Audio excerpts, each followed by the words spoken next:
और शांतिपूर्वक रैली में पहुंचना है और अपने यहाँ से स्टार्ट करेंगे, कलेक्ट्री जाएंगे और वहां पर हमारे कुछ वक्ता रहे हैं वो बात फिर बोलेंगे।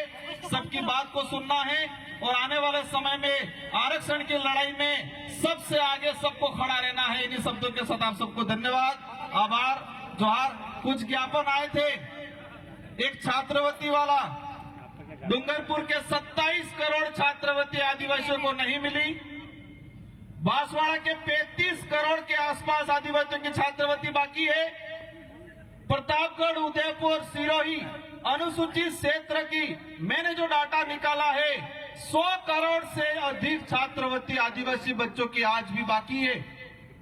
बांसवाड़ा में 1600 बच्चों की छात्र स्कूटी नहीं आई है, डूंगरपुर में 1000 बच्चों की स्कूटी नहीं आई है।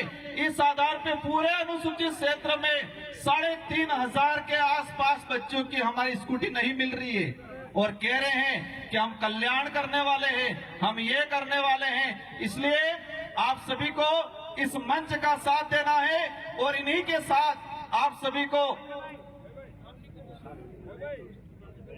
एक लंबी डिमांड चल रही है लंबे समय से, उसी बात को मैं लेने वाला था लेकिन वो घंटी बजने की तैयारी है।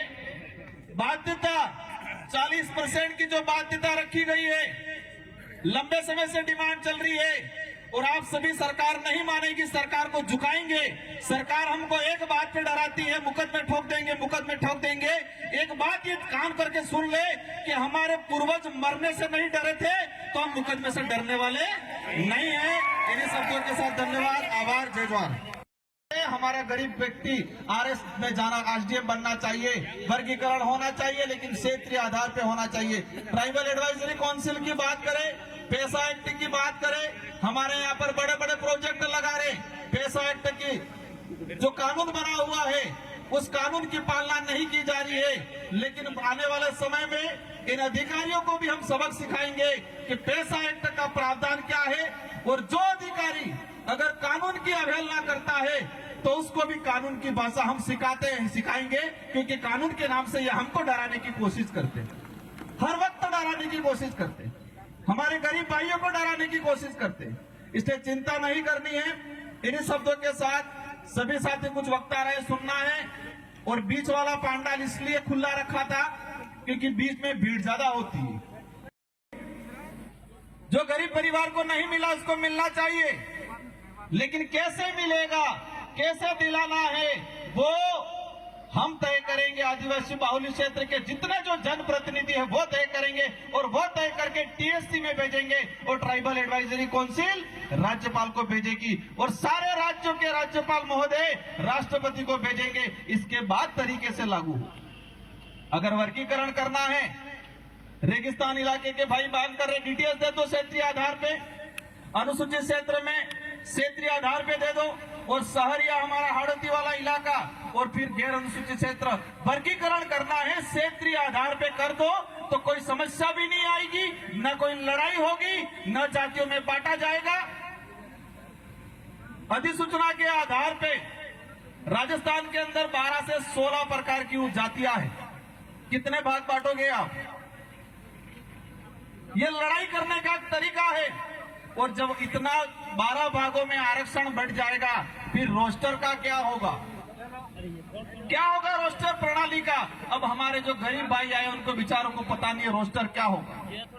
एक में भी रोस्टर के आधार पे या वास्तविक जो रोस्टर प्रणाली है उसके आधार पे लागू नहीं होगा और हमारे लिए एक भी सीट नहीं आएगी। आरएस भर्ती 2013, 14, 16, 13, 16, 18 समय काफी हो गया, रैली में चलना है। मेरा लास्ट आपसे एक निवेदन है कि रिजर्वेशन हमारा जन्मसिद्ध अधिकार है, उसके लिए हमको लड़ना है, सबको मिलजुल के लड़ना है। लेकिन कुछ लोग सिर्फ राजनीति करना चाहते हैं आरक्षण के नाम पे। ऐसे लोगों से सावधान रहने की सख्त जरूरत है। और आने वाले समय में ये तो शुरुआत है, एक सांकेतिक है और आने वाले समय में डूंगरपुर, बांसवाड़ा, प्रतापगढ़, उदयपुर सारे जिलों को मिला के एक बड़ा सम्मेलन किया जाएगा। लड़ेंगे जिस तरह से पूर्व में हमारे जितने वक्ताओं ने बोला, 2009 से लगा के जितने जो आंदोलन आ रहे हैं किए हैं, इन सारे आंदोलनों की वजह से आज कुछ न कुछ परिणाम मिल रहा है। आरएस भर्ती के अंदर अधीनस्थ काम नहीं कर सकता हूं तो मुझे जाना पड़ेगा। आप गए, कोई दिक्कत नहीं, आपको रैलियां और सभा करने की जरूरत नहीं है। अगर आपको दिलाना ही है साहब वास्तविक, तो आप जाके सत्ता में हो, दिला दो रैलियां करके। हमारे बेरोजगार भाइयों को क्यों बेवकूफ बना रहे? वर्गीकरण की बात आए, सुप्रीम कोर्ट का जजमेंट आया, हरियाणा का एक मामला था एससी समुदाय से, वो सुप्रीम कोर्ट ने एसटी एससी दोनों के लिए थोप दिया गया कि वर्गीकरण करेंगे, और हमारे भोले भाले भाइयों को फिर गुमराह करना शुरू कर दिया, कह दिया कि मीणा को अब नहीं मिलेगा, अब भीलों को मिलेगा। उधर इलाके में कह रहे अब तुमको नहीं मिलेगा, अब सहरिया को मिलेगा, फिर कह रहे इनको नहीं मिलेगा, अब घराशियों को मिलेगा। उपवर्गीकरण करना है, और उपवर्गीकरण राजस्थान के अंदर है। राजस्थान के अंदर उपवर्गीकरण सहरिया बारा के अंदर एक ही जिले में एसटी को 2 भागों में डिवाइडेशन करके रिजर्वेशन दिया जा रहा है। 25% सहरिया आदिम जाति को और 6% वहां के एरिया आइडेंटिफाई किया है, उसमें भील भी है, उसमें मीणा भी है, उनको 6% दिया जा रहा है। राजस्थान के अंदर एक 12% मिल रहा है, एक सहरिया के अंदर 25% सहरिया आदिम जाति को मिल रहा है, और 6% उसी इलाके के अंदर रहने वाले अन्य एसटी को मिल रहा है। और हमारे शेड्यूल एरिया के अंदर फिर 100% की बात में करें, और वो 100% ही मानो।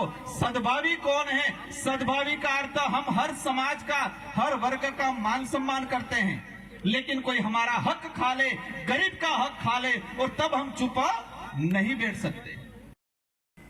अनुसूचित क्षेत्र के अंदर 939 पद आए, और हमें मिलने चाहिए थे, जो अधिसूचना जो कह रही है 45%, 5%, 50%, उस आधार पे हमें मिलने चाहिए थे 423 पद, और मिले कितने? 414 पद। दूसरी ओर इस अधिसूचना में कहा गया कि 50% अनारक्षित, उसमें किसी भी वर्ग का पात्र अभ्यर्थी उसमें जा सकता है। लेकिन हुआ क्या? 2013 की भर्ती के अंदर 50% के हिसाब से जो अनारक्षित पद 470 पद आए अनुसूचित क्षेत्र में, और 470 में से हमारे एसटी के बच्चे जा पाए 8 बच्चे। और वही जब उनकी पदोन्नति हुई, जो एसटी के और एससी के बच्चे ओपन कैटेगरी में गए थे, एसटी के गए थे 8 और एससी के गए थे 5, लेकिन इनका कांस्टेबल से हेड कांस्टेबल में पदोन्नति हुई। तो जब पदोन्नति हुई तो उनकी पदोन्नति उस सामान्य कोटे से न होकर एसटी कोटे के अंदर ही की गई।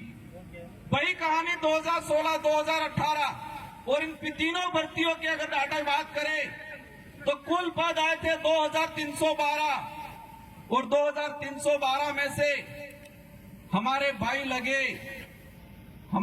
लगे 828, और जो 75% आदिवासी बाहुल्य क्षेत्र है और वहां पर 828, और बाकी जो 50% अनारक्षित की बात करें उसमें 1359 बच्चे दूसरे लगे। एक बाप के अगर 4 बच्चे हो और 4 बच्चे में किसी एक बच्चे के साथ अन्याय होता है तो उसका भी अधिकार बनता है कि मेरे साथ अन्याय क्यों हुआ। यहां तो शेड्यूल एरिया है, 5वीं अनुसूचित संवैधानिक प्रावधान है 244(1) के तहत, उसमें यहाँ पर विशेष अधिकार हमको दिया गया है, और उल्टा हमारे ही साथ अन्याय किया गया। इसी तरह वन विभाग की भर्ती हो, पटवारी की भर्ती हो, शिक्षक भर्ती हो, इन सारी भर्तियों का निकाल के मैं डाटा लाया हूं, लेकिन समय अभाव में पूरा नहीं बता पाऊंगा। लेकिन ये बात जरूर बताऊंगा, वो 2013 की अधिसूचना के कारण हमारे आदिवासी भाइयों के लगभग 4 से 5 हजार नुकसान भर्तियां हुई। 4 से 5 हजार हमारे भाई नौकरी लगते। अब समझ लो इतने भाई नौकरी लगते अलग अलग विभागों में। एक परिवार से एक आदमी नौकरी लगता है तो उसकी पूरी पीढ़ियां सुधर जाती है, पूरी पीढ़ियां सुधरती है। इतना बड़ा नुकसान हुआ। और हमारे लोगों से तालियां बजा दी कि 2013 की अधिसूचना बाहर वालों को बंद कर दिया, आपको दिलाएंगे। इसलिए मैंने कहा था कि 2013 की अधिसूचना आदिवासी इलाके के लिए काला कानून है, और ये काला कानून साबित हुआ। उसी वजह से हमारे 4 से 5 हजार परिवार आज भी जो कंपटीशन की एग्जाम की तैयारी कर रहे हैं, अभी आरक्षण की बात कर रहे हैं, करनी चाहिए, हम भी कहते हैं आप करो, लेकिन बात इस बात पे आती है कि जिन्होंने आरक्षण बेचने का काम किया, जिन्होंने 2013 की अधिसूचना लागू की, वही आज आरक्षण की बात करने आ रहे। सबसे पहले हम पुलिस भर्ती को ही ले ले, क्योंकि पुलिस भर्ती को इसलिए लेते हैं कि हमारे इस समाज सर्टिफिकेट लगा के पुलिस कर्मचारी अधिकारी बनते हैं, और बनने के बाद अपने आप को 30 मार्क का समझते हैं और हमारे घर डालने का काम करते हैं। सब नहीं करते हैं, कुछ लोग करते हैं। कुछ लोग उस सर्टिफिकेट का कर्ज भी उतारना जानते हैं। साथियों, अंग्रेजों से और तत्कालीन जो संविधान निर्माता थे, उनसे जो मनवा के संविधान में निहित की गई है, इन महापुरुषों को नमन करना चाहूंगा। आरक्षण महारैली हमारे आदिवासी इलाके के अंदर आजादी के बाद से लगा के आज तक आरक्षण को लेके हमेशा भ्रम पैदा किया गया, और भ्रम पैदा करने के बाद समय समय पे अलग अलग तरीके की अधिसूचना लाए ये लोग, और अधिसूचना ला के हमारे ही खिलाफ नीतियां बनाई, और हमारे ही खिलाफ नीतियां बना के हमसे तालियां बजाने का काम किया था आज तक इन लोगों ने। ये जो आज कारवा बैठा हुआ है, ये जितने जो गणवीर हैं, हमारे पूर्व वक्ताओं ने जो बात रखी, एक 2013 की अधिसूचना सबकी जुबान पे है, सबके दिमाग में है, और जब 2013 की अधिसूचना जारी की अनुसूचित क्षेत्र के अंदर आरक्षण व्यवस्था को लेके, तो हमारे लोगों को बताया गया कि आपके फायदे के लिए है, आपके बच्चे इससे नौकरी लगेंगे, और हमारे पढ़े लिखे तो ठीक है, लेकिन बेचारे हमारे कभी स्कूल नहीं गए, वो माँ बाप खुश हो गए कि अच्छी अधिसूचना आई है, हमारे लड़के कांस्टेबल बनेंगे, हमारे लड़के आरएस बनेंगे, हमारे लड़के डॉक्टर बनेंगे। लेकिन 2013 की अधिसूचना ऐसी थी, 2013 से लगा के आज 2025 हो गया, और इतने सालों के अंदर मैंने हर भर्ती का डाटा निकाल रखा है, लेकिन समय अभाव के